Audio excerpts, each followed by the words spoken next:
सब लोगों को ये ध्यान रखना चाहिए, there is a lot of random factors जो आपके कंट्रोल में नहीं है। मुझे और गाइडेंस मिला जहाँ पे मैं एक ओल्ड जी सॉकर से मिला जो कि वर्डप्रेस में जी सॉक कर चुके थे। तो प्रतीक, आपने सी प्लस प्लस के भी प्रोजेक्ट्स में काम किया है जी सॉक से रिलेटेड ओपन सोर्स में।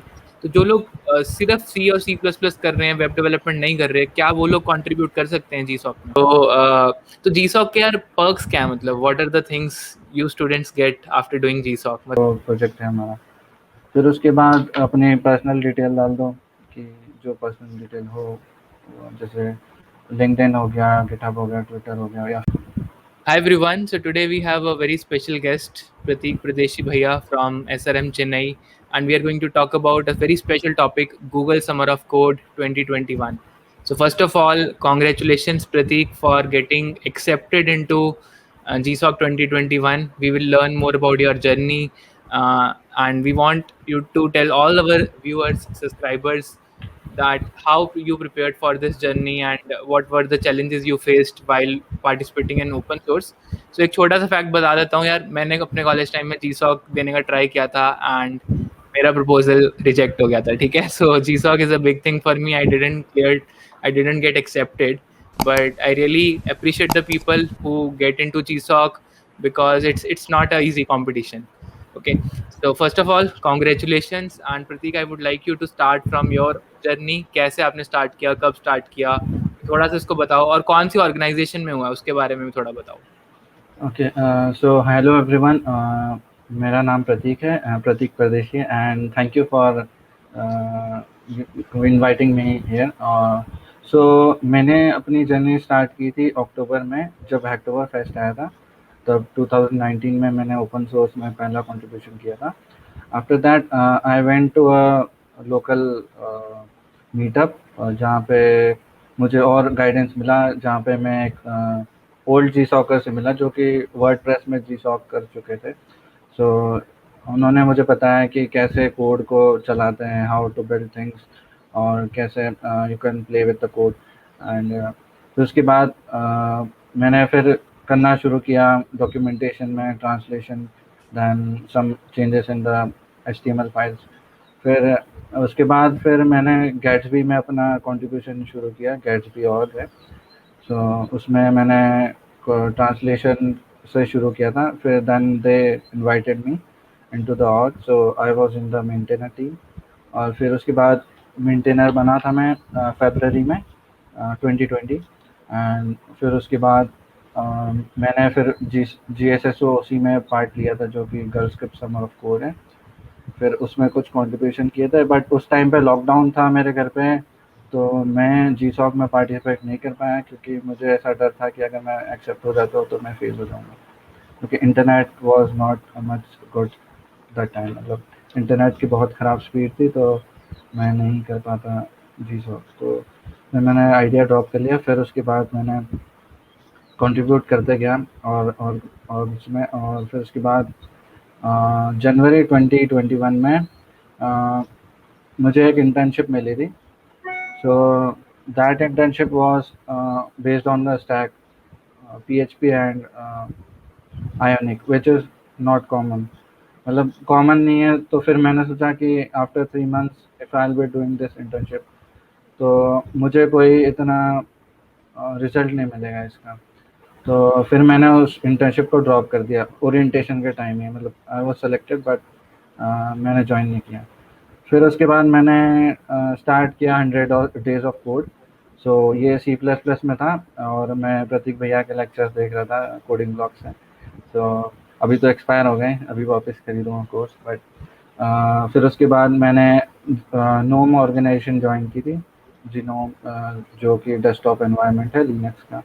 और फिर वहाँ पे मैं एक प्रोजेक्ट था नॉटिलस नाम का, फाइल मैनेजर, तो मैं उसमें कंट्रीब्यूट कर रहा था। तो उसका टेक स्टैक था C एंड GTK। तो मैं GTK बहुत ज़्यादा सीख चुका था उस टाइम तक, जब मैं कंट्रीब्यूट कर रहा था। देन फिर मेरा सिलेक्शन हुआ था एक फेलोशिप में, जो कि हैक इलिनॉइस फेलोशिप थी, ओपन सोर्स फेलोशिप। सो उसमें आई थिंक मैं और एक और लड़का था, we both were Indian alone in that internship, in that fellowship, sorry. So फिर उसमें मैंने L L V M compiler पे कंट्रीब्यूट किया, स्पेसिफिकली पॉली, जो कि एक पॉलीहेड्रल लूप ऑप्टिमाइज़र है कंपाइलर का। सो मैं वहाँ पे फिर टॉप कंट्रीब्यूटर बना amongst all the people who were there. फिर उसके बाद मैं एल में कंट्रीब्यूट कर रहा था, क्योंकि एल भी जी सॉप में पार्टिसिपेट करती, सो आई वाज थिंकिंग दैट यहाँ पे भी कंट्रीब्यूट करूँगा तो मुझे यहाँ जी सॉप में भी फ़ायदा हो जाएगा। तो फिर मैं पॉली में कंट्रीब्यूट करा जा रहा था। फिर मार्च के टाइम पे नोम ऑर्गेनाइजेशन ने लिस्ट निकाली अपने प्रोजेक्ट्स की, तो नॉटिलस जो फाइल मैनेजर जिसमें मैं कंट्रीब्यूट कर रहा था, वो नहीं था लिस्ट में। All the projects were of Rust and other tech stack which I didn't know. So अगर मैं सीखने बैठता तो इतने टाइम में मार्च में तो नहीं सीख पाता मैं। तो फिर मैंने इसी में शुरू किया अपना कंट्रीब्यूशन, मतलब कंटिन्यू रखा एल कंपाइलर में। फिर उसके बाद मैं सोचा था कि मैं एल में अकेला कंट्रीब्यूट कर रहा हूँ पॉली में, so I am selected. But 10 days before the application period एक कंट्रीब्यूटर आया जो कि he was doing research on compilers since many years, so he was fixing the issues in hours. Like I'm taking the I'm taking for particular issues, if I am taking 2 days, तो वो घंटों में कर रहा था उसे। और फिर मुझे लगा अब तो इसके साथ compete करना is very difficult task, and I am a third year student, so मुझे थोड़ा इधर देखना भी पड़ेगा कि मेरा अगर सेलेक्ट होता है नहीं होता है, फिर बाद में चांस मिले ना मिले। सो फिर मैंने ना ऐसे ही और ढूंढी जिसका टेक स्टैक सी और जी टी के हो, क्योंकि जी टी के मैं सीख चुका था। तो मुझे पिटजिन मिली जो सी और जी टी के पे काम करती है।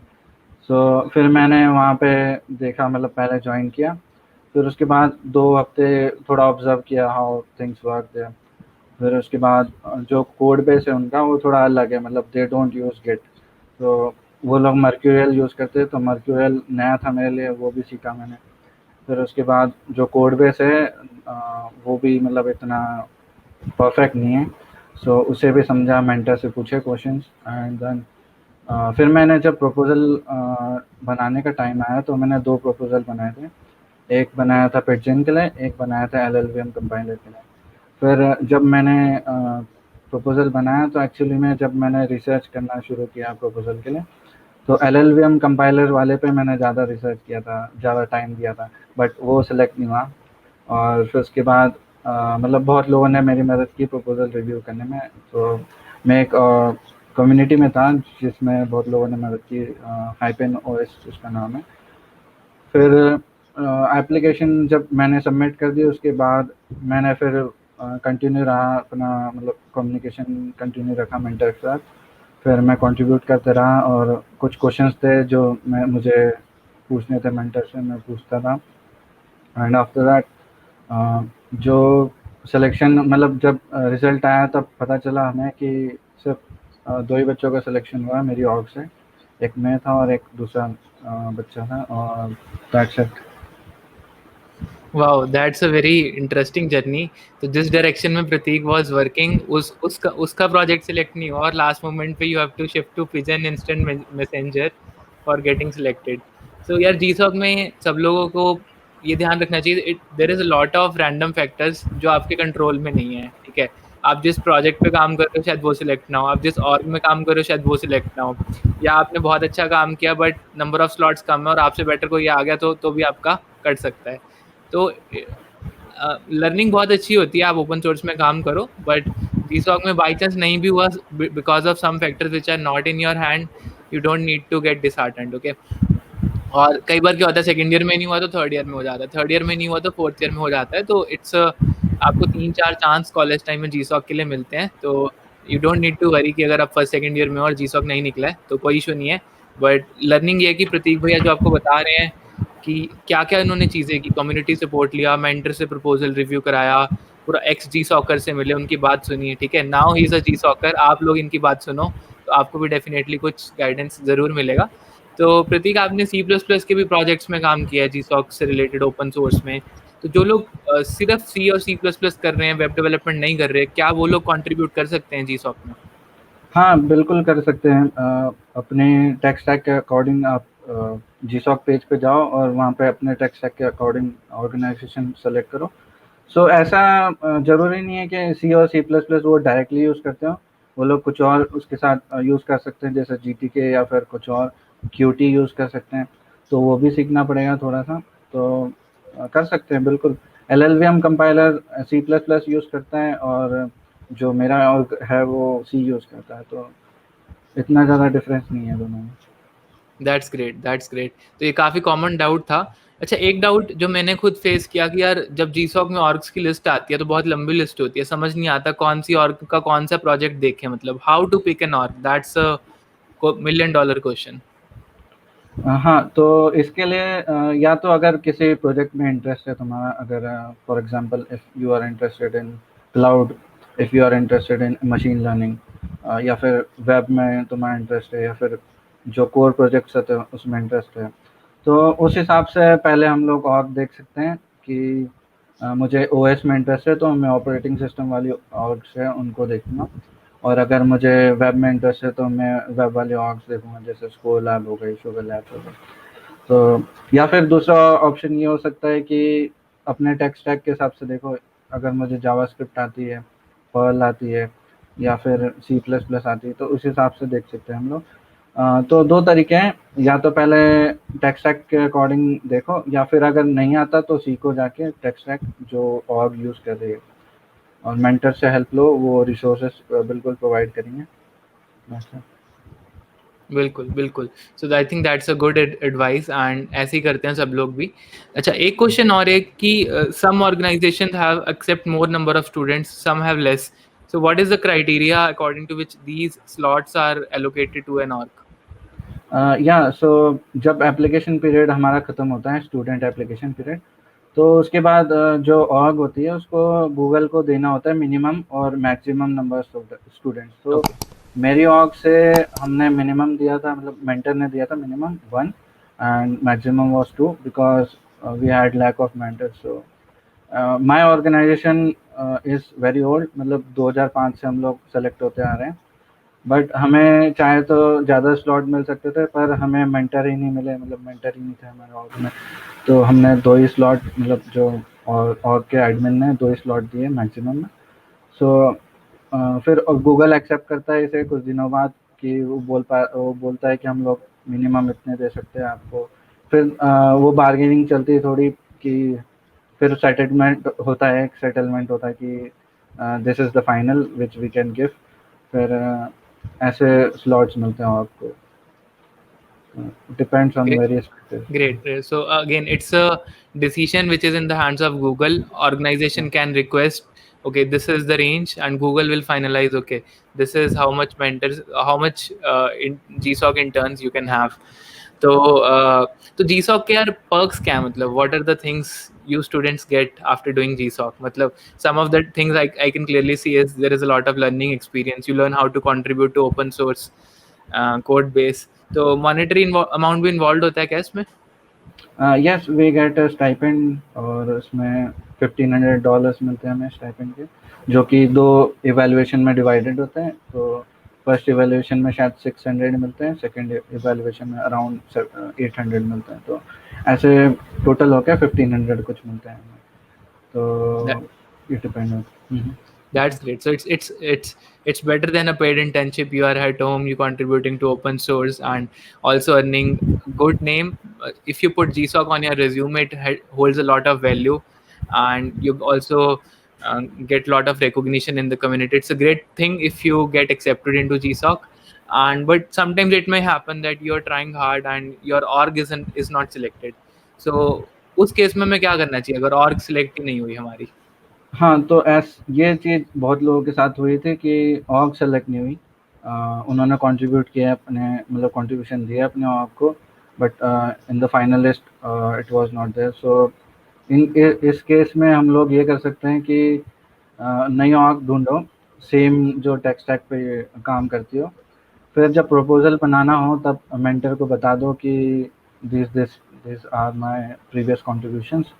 सो तो वो लोग, अगर आपके कंट्रीब्यूशन वैल्यूएबल थे वहाँ पे, तो आपको बिल्कुल वो लोग प्रेफ़र करेंगे। इट इज़ नॉट लाइक कि मतलब आपके जो कंट्रीब्यूशन है वो वेस्ट हो गए। तो आप स्विच कर सकते हो किसी भी ऑर्ग में और बता सकते हो कि this org was not selected, that's why I came here. So ये एक चीज़ है जो कर सकते हैं। दैट्स ग्रेट, ये चीज़ मेरे को भी नहीं पता थी, तो it's good you shared the secrets with all of us.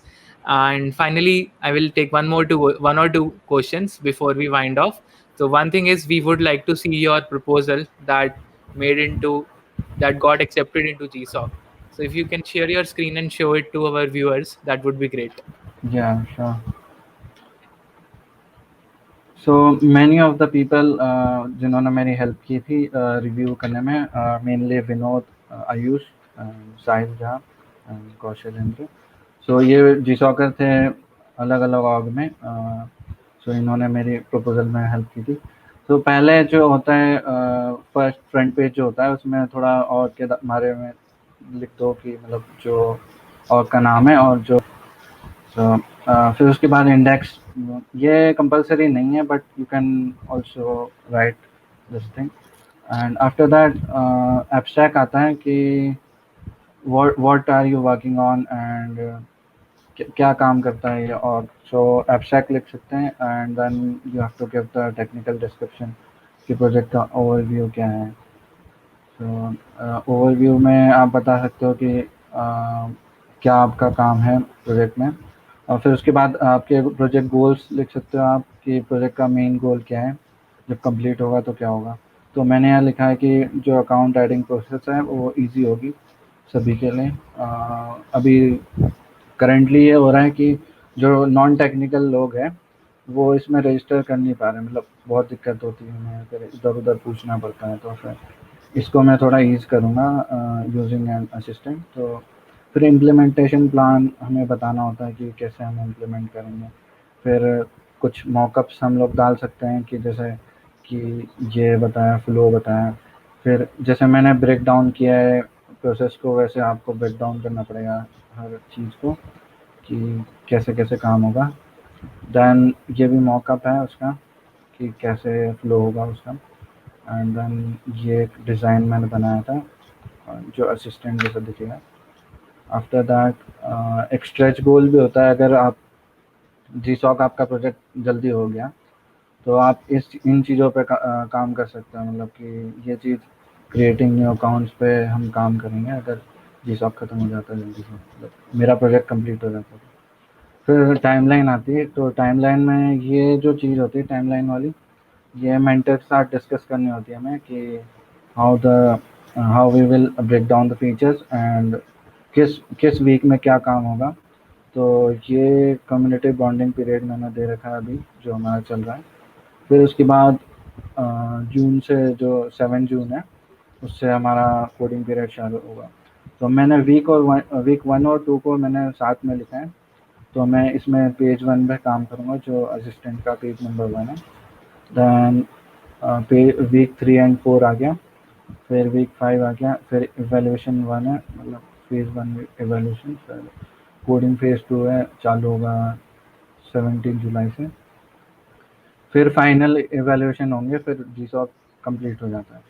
तो प्रपोजल में ये भी मेंशन करना ज़रूरी है कि what you will do after GSoC. So मैंने मेंशन किया है कि आफ्टर जीसॉक मैं मेंटेन करने की कोशिश करूँगा, वॉलंटियर करूँगा और डॉक्यूमेंटेशन और बग फिक्सिंग में थोड़ी हेल्प करूँगा। सो ये भी लिखा है कि मैं मेंटर करूँगा स्टूडेंट्स को अगर कोई फ्यूचर में आता है, because they want you to be a long term contributor. फिर उसके बाद कंट्रीब्यूशन लिखने हैं। So I was new to this org और एप्लीकेशन पीरियड के टाइम तक मैं ज़्यादा कंट्रीब्यूशन नहीं कर पाया था। तो मैंने कम्युनिटी बॉन्डिंग के टाइम पे और अभी बीच में एप्लीकेशन पीरियड जब सेलेक्ट होने वाला था तब कंट्रीब्यूशन किए थे। और ये मेंटर के साथ डिस्कशन करना होता है इस चीज़ का कि how you will do it. और फिर उसके बाद दूसरे जो मेरे कंट्रीब्यूशन थे नोम में, गैट्सबी में, LLVM कंपाइलर में, वो मैंने मेंशन किए यहाँ पे। आफ्टर दैट मैंने अपना रेलेवेंट प्रोजेक्ट भी मेंशन किया है कि मैं इस पे काम करूँगा, मतलब इस पे काम किया है मैंने GTK वेटेड्स पे, क्योंकि जो मेरा प्रोजेक्ट है वो GTK से रिलेटेड है। सो मैंने इस पे थोड़ा प्रैक्टिस की थी अपने। और फिर उसके बाद प्रीवियस ओपन सोर्स एक्सपीरियंस भी अगर है तो अच्छी बात है, नहीं है तो फिर कर सकते हो, मतलब मेंशन कर सकते हो तुम्हारा प्रीवियस कंट्रीब्यूशन। और इसमें फिर ओपन सोर्स फेलो था मैं हैक इलिनॉइस में, जहाँ पे मैंने एलएलबीएम में कंट्रीब्यूट किया। फिर उसके बाद मैं girl script summer of code में मैंने पार्टिसिपेट किया था, जहाँ पे मैंने रिएक्ट नेटिव पे काम किया था। एंड फिर स्टूडेंट कोडिंग में मैंने मेंटर किया था स्टूडेंट्स को।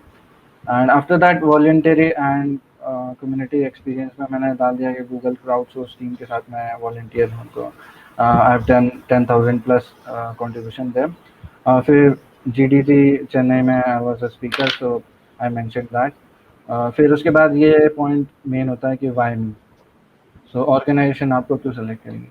तो मैंने अपनी स्टोरी बताई कि मैंने 2019 से स्टार्ट किया था अपना कंट्रीब्यूशन, जब हैक्टोबर फेस्ट 2019 था। फिर after that I worked on various organisation जैसे गैट्सबी, एलएलबीएम वगैरह। और फिर उसके बाद मैंने ओपन सोर्स कुछ कुछ प्रोग्राम्स में भी पार्टिसिपेट किया था। और फिर मैंने मेंटर भी किया था हैकेथॉन्स में, तो ये भी मैंने मेंशन कर दिया। फिर उसके बाद मैं जो लिस्ट आई थी वो आउटस्टैंडिंग कंट्रीब्यूटर्स की, तो उसमें मेरा नाम आया था।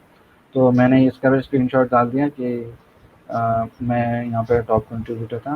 फिर उसके बाद मैंने 100 डेज़ ऑफ कोड किया था, जिसमें मैं 1 जन से लेकर 10 अप्रैल तक मैंने काम किया। तो मैंने उसको एक ट्वीट बना के लिखा, मतलब हर दिन ट्वीट करता था मैं कि इतना इतना आज मैंने इस पर वर्क किया, और उसको गिटहब पे डालता था। तो ये गिटहब पे मिल जाएगी आपको, मतलब मेरी रिपोजिटरी में 100 डेज़ ऑफ कोड मिल जाएगा। फिर एक मोटिवेशन वाला पार्ट होता है कि why do you want to work, why do you want to get selected in GSOC। so मैंने इसमें मेंशन किया था कि इंडस्ट्री लेवल एक मुझे मिलेगा बैकग्राउंड, एंड फिर मुझे बहुत सारी चीज़ें सीखने को मिलेगी, लर्निंग अपॉर्चुनिटी है। और फिर उसके बाद मैंने एक स्टोरी मेंशन की थी कि मैं जब अक्टूबर में जब एक उसमें गया था इवेंट में, जो कि था अक्टूबर फेस्ट के लिए, तो वहाँ पे एक मुझे जी सॉकर मिले थे जो वर्डप्रेस में जी सॉक कर चुके थे, तो उन्होंने मुझे बहुत गाइड किया था। और फिर उसके बाद उन्होंने फिर बताया मुझे कि ऐसे ऐसे कंट्रीब्यूट करते, तो that I mention. And then at the end you can mention the commitments if you have any commitments, and that's it. Wow, that's so great and amazing proposal I have seen. And best thing is you have documented each and everything that you have done. That actually increases your credibility when the proposal is being reviewed. I hope all the students who are watching this must have learned a lot of new things from Pratik Pardeshi Bhaiya. And I wish you, all of you, stay safe, keep learning things, keep yourself motivated, work on open source projects, and we will be back with another video very soon. Till then, stay at your home, don't go out, and if you like the session, do subscribe the channel as well. Thanks, Pratik. It's a pleasure talking to you, thanks for and inviting me. yeah, and thanks for the beautiful proposal you have shown, and I'm sure that students would love it and gain something new out of it. All right.